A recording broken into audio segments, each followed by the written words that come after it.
একের পর এক ম্যাচ হার, টেবিলের ১ নম্বর জায়গা থেকে পিছিয়ে পড়া এবং খেলোয়াড়দের সাথে বোঝাপড়ার সংকট সব মিলিয়ে গেল বছরের নভেম্বর থেকে তীব্র চাপের মুখে পড়েন রিয়াল মাদ্রিদের কোচ শাবি আলোনসো। শেষমেশ সুপার কাপের ফাইনালে চিরপ্রতিদ্বন্দ্বী বার্সেলোনার বিপক্ষে ৩-২ গোলে হেরে রিয়াল মাদ্রিদের ৭ মাসের কোচিং ক্যারিয়ারের ইতি ঘটে স্প্যানিশ এই কোচের। তার বিদায়কে ঘিরে সামাজিক যোগাযোগ মাধ্যমে এক আবেগপ্রবণ পোস্ট দিয়েছেন ক্লাবের সবথেকে বড় তারকা কিলিয়ান এমবাপে। চলতি মৌসুমে আলোনসোর অধীনে দুর্দান্ত খেলেছেন এমবাপে। ২৫ ম্যাচে তিনি করেছেন ২৯ গোল আর ৫টি অ্যাসিস্ট, যেখানে ভিনিসিয়াস জুনিয়র, জুড বেলিংহ্যাম ও থিবো কর্তোয়ার মতো খেলোয়াড়রা কোচের জেদি কৌশল নিয়ে অসন্তুষ্ট ছিলেন, সেখানে এমবাপে একের পর এক গোল করে গেছেন। তাই শাবি আলোনসোর বিদায়ে ইনস্টাগ্রামে নিজের আবেগের কথাগুলো তুলে ধরেন ফরাসি তারকা। যদিও আমরা একসাথে খুব বেশি সময় পাইনি, তারপরও আপনার অধীনে খেলতে পেরে আমি খুবই আনন্দিত। প্রথম দিন থেকে যেভাবে আমাকে সাহস দিয়ে এসেছেন তার জন্য আপনাকে ধন্যবাদ।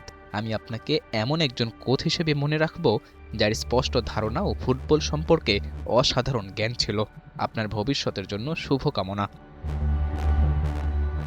রিয়াল মাদ্রিদে কোচ হিসাবে আলোনসো মোট ৩৪টি ম্যাচ পরিচালনা করেন। এর মধ্যে ২৪টিতে জয়, ৪টিতে ড্র এবং ৬টিতে হার নিয়ে তার জয়ের হার ছিল ৭০.৬%। স্থায়ী কোচদের মধ্যে রিয়াল মাদ্রিদের ইতিহাসে আলোনসোর জয়ের হার পঞ্চম সর্বোচ্চ। তার উপরে আছেন ম্যানুয়েল পেলেগ্রিনি, কার্লো আনচেলত্তি, রাডোমির আন্টিচ এবং হোসে মরিনিও। কোচের বিদায় নিয়ে এক বিবৃতিতে রিয়াল কর্তৃপক্ষ জানায়, বিষয়টি দুই পক্ষের পারস্পরিক সমঝোতার মাধ্যমেই হয়েছে।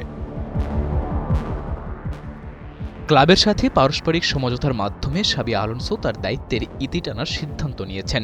শাবি আলোনসো সবসময়ই রিয়ালের একজন কিংবদন্তি হিসেবে সমর্থকদের ভালোবাসা ও সম্মান পেয়ে যাবেন। রিয়াল মাদ্রিদ সবসময়ই তাকে স্মরণ রাখবে। এদিকে আলভারো আলবোয়ালাকে নতুন প্রধান কোচ হিসেবে দায়িত্ব দেয়া হয়েছে, যদিও তাকে আপাতত অন্তর্বর্তীকালীন কোচ হিসেবে ধরা হচ্ছে। এখন দেখার বিষয় শেষ পর্যন্ত কার হাতে রিয়াল মাদ্রিদের স্থায়ী দায়িত্ব তুলে দেয়া হয়। তবে শাবি আলোনসোর ৭ মাসের রিয়ালের যাত্রা এমবাপের মতো অনেকের কাছেই স্মরণীয় হয়ে থাকবে।